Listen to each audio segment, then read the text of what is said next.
Ahora voy a explicar el tema 25, que es farmacología intestinal, donde voy a responder básicamente todas estas preguntas. Primero, ¿cuáles son las principales patologías que se pueden encontrar en el intestino y qué tipos de fármacos se usan para resolver esos problemas? De estas patologías son dos. Tenemos por un lado la constipación y la diarrea. Constipación es cuando disminuye la velocidad del tránsito intestinal más de lo normal. Y en ese caso se usan evacuantes, laxantes y purgantes. Y después está el tema de la diarrea, que en ese caso se usan antidiarreicos, que después se dividen en diferentes subgrupos que voy a describir después. Entonces tenemos esas dos patologías y esas formas de tratarlo. Además de esto se puede... además de esto, ahora voy a empezar a describir cada una de los fármacos que se usan para la constipación, que era una de las patologías. Había dicho que se pueden usar evacuantes y laxantes o purgantes. Dentro de los evacuantes, la diferencia que tienen con los laxantes y purgantes es de que los evacuantes básicamente normalizan la función intestinal, haciendo que aumente la velocidad del tránsito, y la consistencia de la materia fecal no la modifican, es decir que se mantiene normal. Facilitan entonces la salida de las heces con consistencia normal y se lo usa para restaurar la función fisiológica de los intestinos. Y después, por otro lado, tenemos los laxantes y purgantes, que lo que hacen es estimular la salida de las heces, pero de una forma más violenta o drástica en comparación a los evacuantes. Y la materia fecal en este caso sale con consistencia diarreica. Y se los usa generalmente para poder hacer una limpieza más completa del intestino, por ejemplo en un tratamiento para diagnosticar determinada enfermedad o para determinadas cirugías. Y ahí tengo este cuadro que más o menos resume la diferencia que hay entre cada uno de los tipos. Pero bueno, ahora voy a describir cada uno en detalle para poder entenderlo mejor. Entonces, uno de los primeros evacuantes que voy a describir, ya dije que eran los evacuantes, que eran fármacos que se encargaban de normalizar la función de los intestinos, es decir, que aumentaban estimulaban la salida de las heces con consistencia normal. Y dentro de estos tenemos tres grupos: los estimulantes del reflejo, los estimulantes de la motilidad y los mecánicos. Son estos tres grupos. Dos. Dentro de los que se encargan de estimular el reflejo de defecación tenemos dos tipos, cada uno tiene su mecanismo diferente. Por un lado tenemos los que, el caso de los enemas, que lo que hacen, el mecanismo sería un mecanismo de distensión, provocan distensión, estimulando así el reflejo del peristaltismo, o sea, provocan a través de la distensión el peristaltismo. En el caso de animales grandes se usan mangueras y en el caso de animales pequeños se usan dispositivos con forma de peras de goma, básicamente, donde se administra el agua. Entonces se genera distensión y eso estimula los receptores de estiramiento, que van a provocar de forma automática una respuesta de aumento del peristaltismo intestinal. Y después, otros son los que causan irritación, por ejemplo los supositorios con glicerina. Esos provocan irritación y así estimulan la salida, estimulan el peristaltismo y en consecuencia la salida de las heces con consistencia normal. Entonces tenemos esos dos y los dos mecanismos. Después están los evacuantes mecánicos, que se subdividen en tres a la vez también. Tenemos lubricantes, humectantes y coloides hidrófilos o evacuantes mecánicos de volumen. Los tres logran lo mismo de formas diferentes. En el caso de los coloides hidrófilos funcionan como una esponja. Ejemplos de estos tenemos la celulosa, el CMC, la metilcelulosa, y sirven, por ejemplo, para indicación de constipación crónica. se lo administra y estos coloides hidrófilos, entonces son hidrófilos, entonces atraen el agua, se agrandan y generan así distensión. Y al distender estimulan el peristaltismo y la evacuación.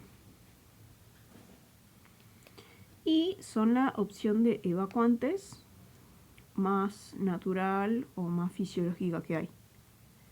Después tenemos los... estos son, lo que se administra son básicamente polisacáridos.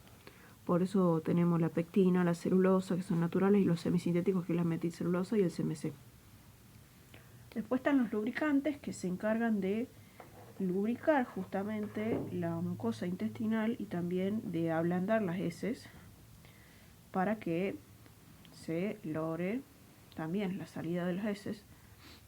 Y ejemplos de estos son la parafina, la vaselina líquida, el aceite mineral, y estos se administran por la boca. Y supongo que... estos no se absorben, la absorción es mínima, y no se usan de forma prolongada porque pueden irritar la mucosa, pueden inflamarla. La desventaja que tienen es que son poco palatables y se pueden usar, por ejemplo, después de una cirugía donde se necesite que la consistencia de la materia fecal sea más blanda. Y después están los humectantes, que dentro de esos tenemos el docusato de sodio. Para acordarme de ese, pienso en la frase de documento del Pato de Narnia, docusato de sodio. Y lo que hace este es ablandar las heces y permiten o favorecen la penetración del agua en las heces, entonces así logran que se ablanden.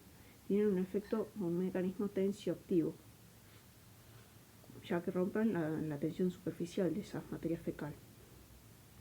Y así facilitan entonces el acceso del agua a las heces duras y las ablandan. Después, por último, están los otros evacuantes, que serían los estimulantes de la motilidad. Estimulantes del reflejo, estimulantes de la motilidad y evacuantes mecánicos. Dentro de los estimulantes de la motilidad tenemos diferentes fármacos que lo que hacen básicamente es estimular la contracción. Y entre esos tenemos la neostigmina, la fisostigmina, la pilocarpina. Son fármacos colinérgicos parasimpático-miméticos que de forma directa o indirecta, dependiendo del fármaco del que hablemos, inhiben la liberación de la acetilcolinesterasa, que era la que se encargaba de degradar la acetilcolina, que era la que provocaba la contracción en la fibra muscular. Y están contraindicados si hay una obstrucción intestinal, porque pueden provocar que el intestino se desgarre de forma letal, o sea que se rompa y vaya todo lo que contiene el intestino hacia el mismo abdomen. Después está el otro grupo, que eran los laxantes o purgantes, que eran los que provocaban la salida de las heces de forma más brusca, que dentro de estos tenemos un grupo que son evacuantes salinos, u osmóticos se llaman también, y irritantes del intestino delgado y del intestino grueso. Dentro de los laxantes o purgantes salinos, ejemplos de estos tenemos las sales de Epsom, que es básicamente sulfato de magnesio. Para acordarme pienso en la marca de la impresora. Y la sal de Glauber. Pienso Gladys maneja un Uber. Gladys de Uber de Uber.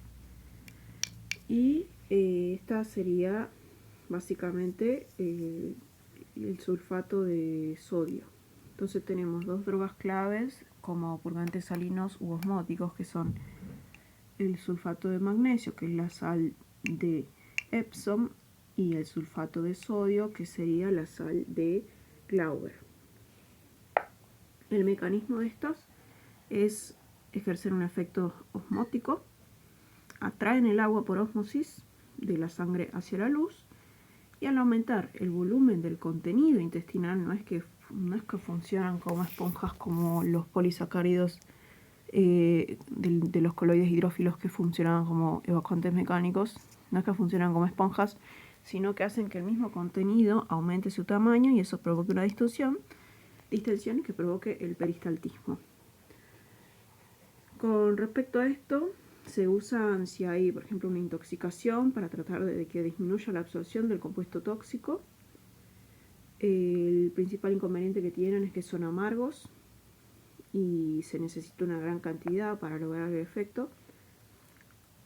Y hay que tener en cuenta de que la dosis sí o sí tiene que ser entre 0,5 y 1 gramo por kilogramo. No me tengo que pasar de eso. Tiene que ser en concentraciones isotónicas, sí o sí, para evitar la deshidratación. Y al ser sales está contraindicado en animales deshidratados y en concentraciones hipertónicas. Entonces es muy importante tener en cuenta el tema de la dosis y que no hay que usarlo en concentraciones que no sean isotónicas. Y bueno, acá más de lo mismo, 0,5 a 1. Y ese sería básicamente todo lo de los laxantes o purgantes osmóticos o salinos. Después están los irritantes del intestino delgado y los irritantes del intestino grueso. El del intestino delgado, el principal ejemplo que hay es el del aceite de ricino, que es un aceite que se obtiene de las semillas de ricino, se denomina también aceite de castor. La ricina es una sustancia que se obtiene, es una sustancia tóxica, que me puedo acordar al pensar en pero no es lo mismo, ya que la ricina vendría a ser la proteína y el aceite de ricino es el aceite que se obtiene de las semillas de ricino. Y al administrar este aceite de ricino, lo que sucede es de que en la flora intestinal este aceite se transforma en un ácido denominado ácido ricinoleico al interactuar con la lipasa pancreática y la bilis, y se transforma en ese ácido, el cual va a ser justamente en realidad el principio activo, el que va a tener un verdadero efecto purgante. Es decir, que el aceite de ricino, para tener su acción, tiene que transformarse en ácido ricinoleico. Y se usa, por ejemplo, para tratar a pacientes, para prepararlos para cirugía o para algún estudio. Actúa muy rápido y vacía todo el intestino. Y no hay que usarlo de forma prolongada porque puede dañar o lesionar la mucosa. Este es para el intestino delgado. Y después están los irritantes del intestino grueso, que tenemos entre eso el aloe, la cáscara sagrada y el bisacodilo. Para acordarme, pienso en la frase: el aloe tiene una cáscara sagrada, aloe, cáscara sagrada, son dos ya. Y el bisacodilo, pienso en Bizarrap con Dilon. Bisacodilo. Y básicamente estos actúan en el intestino grueso. Tenemos los de origen natural, que son estos dos primeros que nombré, el aloe y la cáscara sagrada. Después hay otros que son sintéticos, como el bisacodilo. También se llama bisacodil. Estos son los más usados, los sintéticos. Y después hay otros semisintéticos que no importan tanto, que son, por ejemplo, el Dantrom, que no se usa por los efectos colaterales. El mecanismo que tienen es que estimulan los plexos nerviosos del intestino grueso, es decir, que irritan los nervios y así estimulan la motilidad. Y también inhiben así la absorción de agua y de los electrolitos. Además, el bisacodilo necesita de la flora bacteriana en el intestino del hígado que lo metabolice y lo transforme en un metabolito activo para poder realizar su función. Eso sería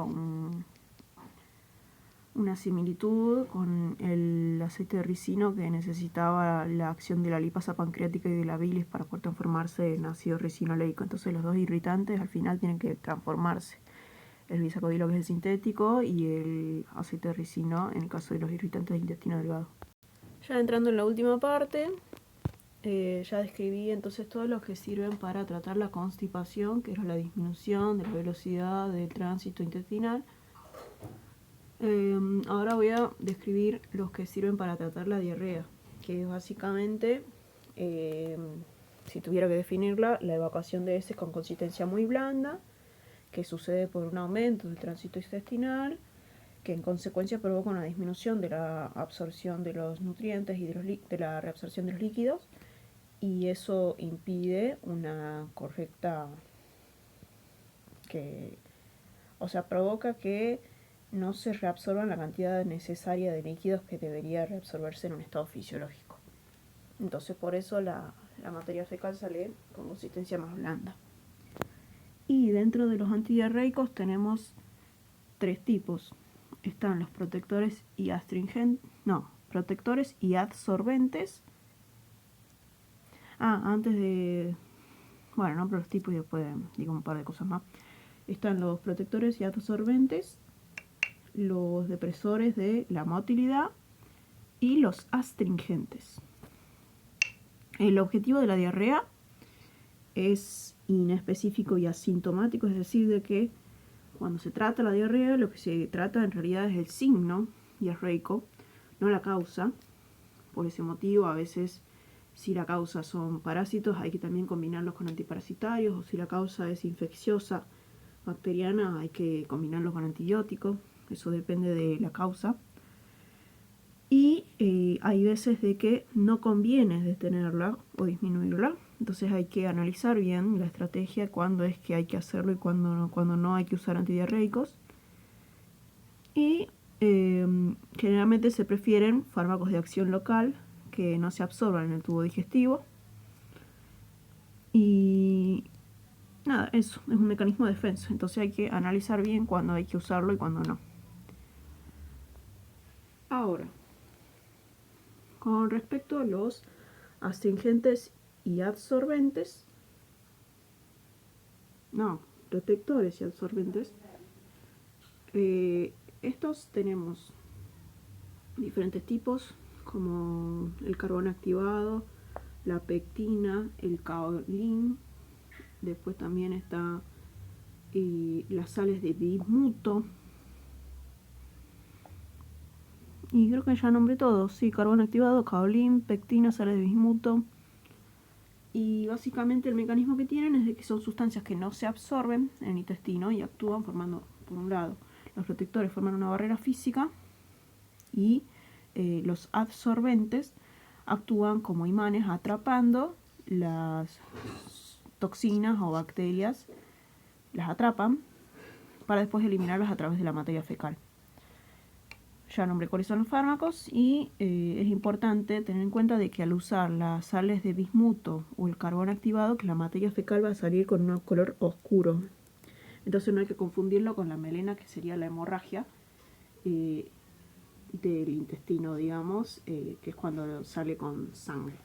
Lo que pasa no es eso, sino que está más oscura por estas sustancias que le di. Después están los... Bueno, acá un dibujo que resume básicamente lo que ya dije. Después están los depresores de la motilidad, que entre esos tenemos los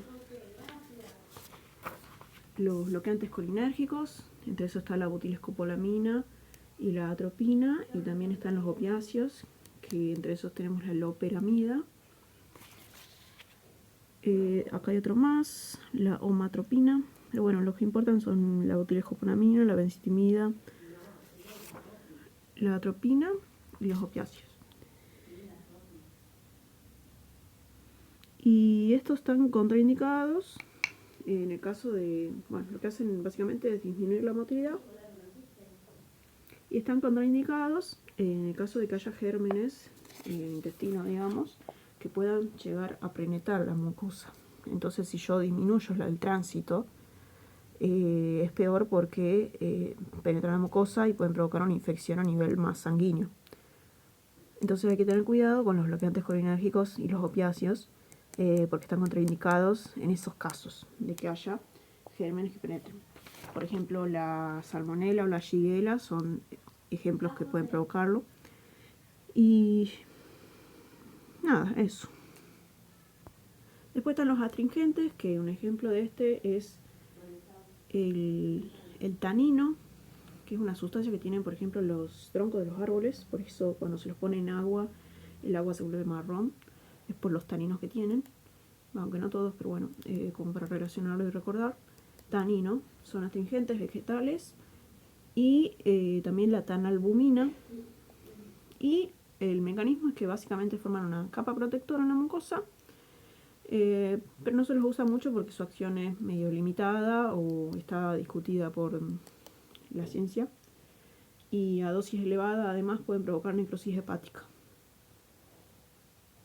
Y bueno, acá por último un resumen general, comparativo, de más o menos los mecanismos de acción que tienen.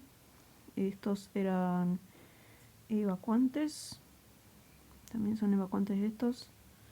Acá tenemos purgantes o irritantes. Y bueno, coloides absorben agua, aumentan el volumen, lubricantes ablandan y lubrican la mucosa. Acá tenemos algunos ejemplos. Purgantes salinos, efecto osmótico, traen el agua, a diferencia de estos que aumentaban el volumen. Estos eran los que formaban, eran como esponjas. Después están los absorbentes que retienen las toxinas y las bacterias, carbón activado. Y eso es todo de este tema. Estas serían las preguntas y ya les respondí todo.